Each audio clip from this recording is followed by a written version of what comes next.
Hello and welcome to another episode of Betting People. It's very good to have you with us this week because we have a very topical guest.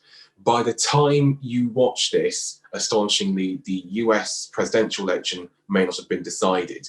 It was one of the most bet on markets in history, and I'm sure a lot of you will have questions about the result, what it means for political betting going forward, and many other things, including, of course, polling methodology and the age-old battle of punters versus pollsters. Now, I have the perfect guest for that this week. It's Patrick English, who currently works at the University of Exeter. Patrick, tell us a bit more about yourself and what you do, and thanks for coming on. Pleasure, Will. Yeah, it's great to be on. Thanks for having me. I am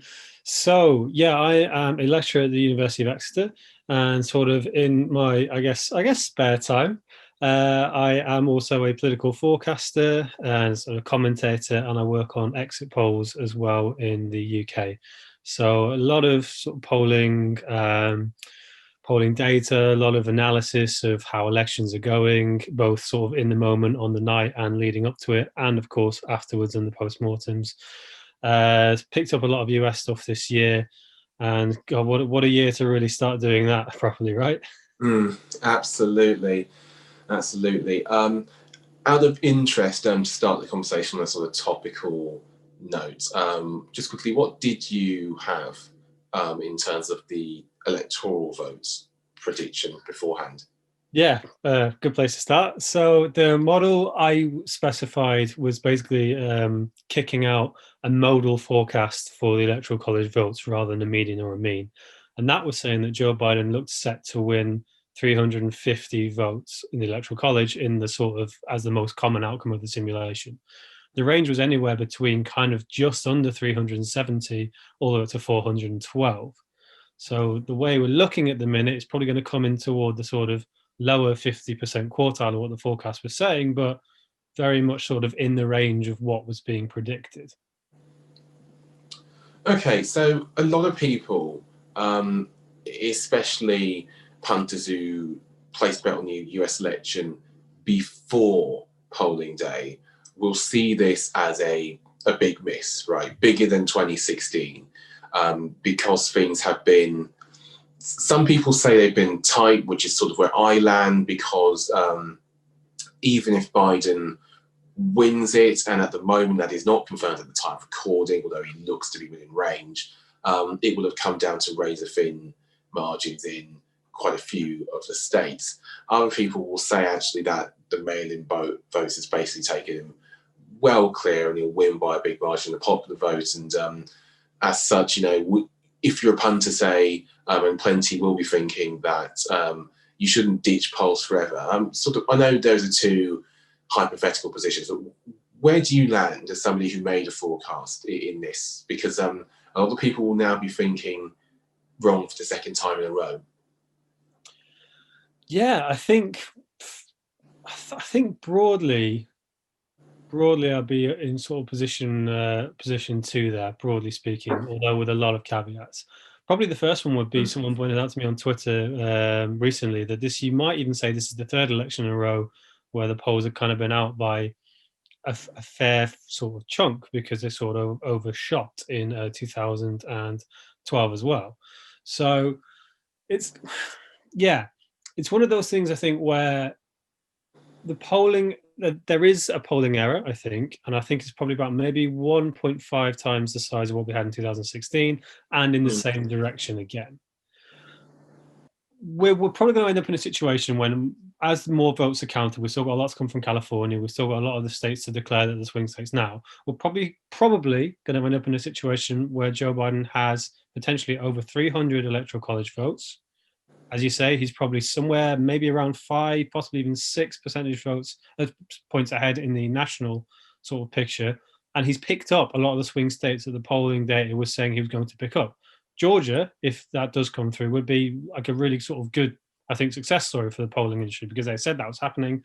Many people, the campaigns, everything was saying before, that doesn't really feel very likely. But the pollsters and the forecasting ones were saying, yeah, Biden has a really good shot here. But then just over the border in Florida, that race, according to the polls, looked sort of really good for Biden. And it turns out that Trump kind of carried Florida, not easily, but fairly well in the end. North Carolina as well doesn't look like it's going to end up being hugely close. So I think in the post-mortem, we're going to have to pick through state by state and maybe see what's going on there, because it might turn out that sort of the errors aren't quite correlated as much as they might have been across the states. And we still, again, as we did in the last election, might get to a place where the polls aren't too far off in terms of predicting the national vote share and the national sort of leads. Okay, that's very interesting. One thing actually I do want to get into is there's been a disconnect between what punters in various betting markets, whether it be with us here at Star Sports, whether it be on the exchanges with Betfair, whether it be with Predict It in the US, or even the spreads, have disagreed quite a lot on the chance of Joe Biden and Donald Trump. You know, Biden went off 4-11 shot. That's 73.53% or so. Even the most skeptical forecast, which is 538, had him going up for 90% chance. The college forecast, I believe, was it 94? I actually ended up, higher than that. So college forecast, being my forecasting model, had him a 98% chance of winning.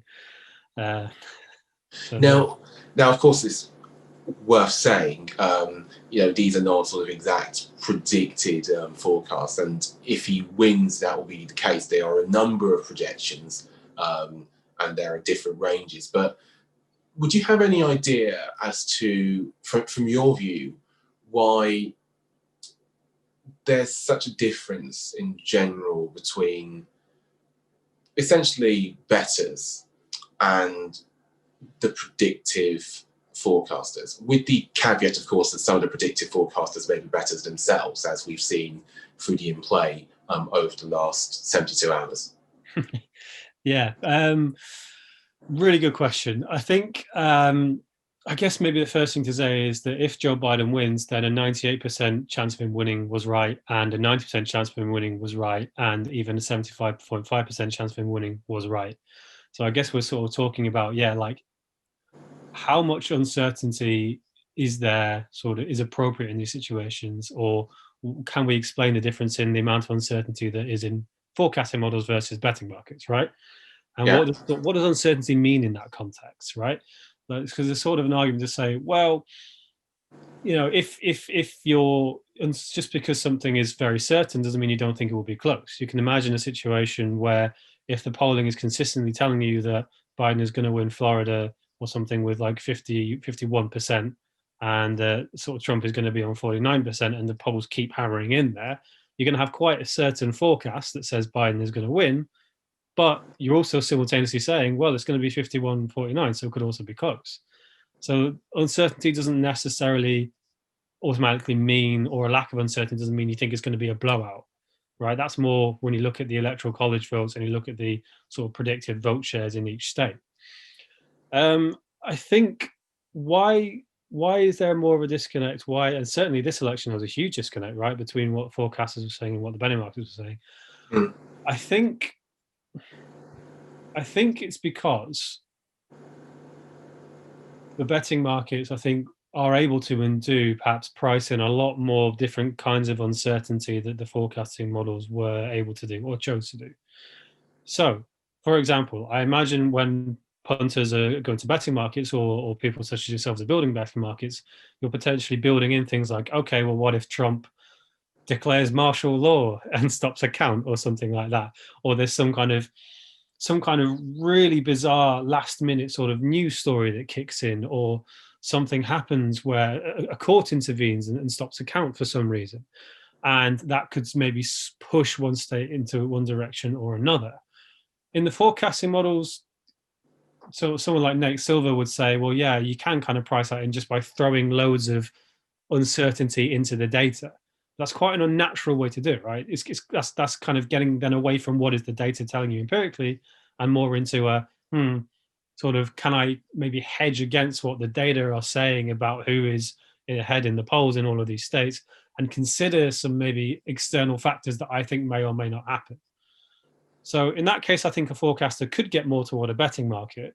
But then the more you do that, the more you're kind of you're moving away from what the data are sort of telling you in terms of the raw numbers that are coming in from the States, and you're sort of gaming it out a little bit more and pulling in potential other theories and ideas, which I guess is what's happening when punters go to betting markets and betting markets are constructed, right?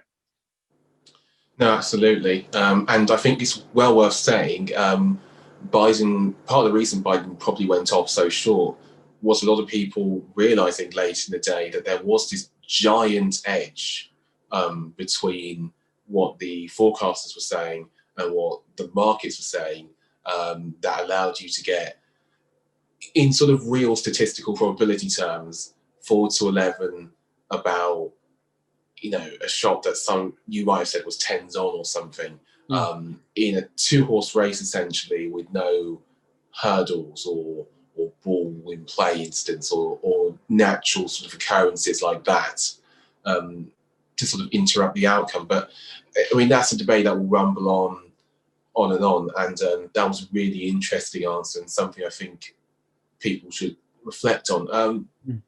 Coming towards the end of part one, which I appreciate has had a US election focus, but just quickly, are there any trends that punters should be looking ahead to for any of the upcoming races? Because we have the potential for 2 Senate runoffs, which could decide control of that chamber.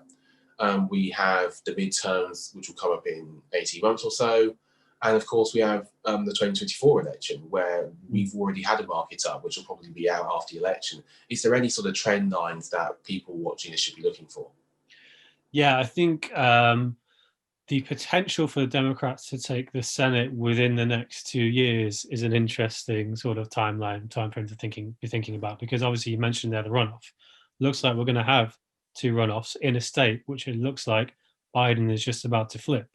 And if sort of Stacey Abrams gets back in there and works her magic again, we might find that Georgia might return to Democratic senators, in which case they would take control of the Senate. But failing that, the range of states which looks to be up in, well, which is up in the next midterm elections, is quite potentially favorable toward the Democrats. So they kind of have maybe a twice shot in the next 2 years of taking Senate and sort of getting that 3-way control of the US political system. Now, one of the interesting things, if it doesn't happen with the Georgia runoffs, which is, you know, it's possible, but it's quite a big ask, that I'd be looking ahead to that sort of midterm market, is thinking about how is the sort of presidency going? And is this a situation where there's going to be a massive financial crash coming in? Or does the coronavirus sort of crisis keep going and going and going? What are Biden's approval ratings going to do? Because that, I think, will give you a good indication toward how that Senate sort of is going to look after the midterms. Is it going to be a classic midterm election, as we see all over the sort of democratized world, where the incumbents get absolutely hammered just because they're the incumbents and the opposition party sort of comes through and picks up a load of seats? Or will it be kind of seen as a sort of another referendum on Biden? Will it be cast as another Biden v. Trump? What is Trump doing? Is he still around? Is he sort of still trying to push the Republican Party? Is he still commenting? Is he still there? All of these things, I think, will be really interesting to keep an eye on. But if you're a punter, I'd kind of be thinking, okay, what odds can I get on this sort of the Senate being Democratic, sort of either now or in the midterms? 2024, who knows? I think that depends a lot on who runs and a lot on what the Republicans do in the next sort of week or next couple of weeks regarding Donald Trump. Do they keep sticking by him, or sort of, I guess, if not sticking by him, refusing to get out in front of him and say, look, we disown this guy now. He's lost the election. He's going really hard on American democracy and against American citizens, and we don't like that. Get rid. Or does he have that much of control over the party and its apparatus that, you know, they keep him around? Absolutely. A number of fascinating questions there. Thank you very much for your time, Patrick English, and we'll be back with part 2 of this Betting People.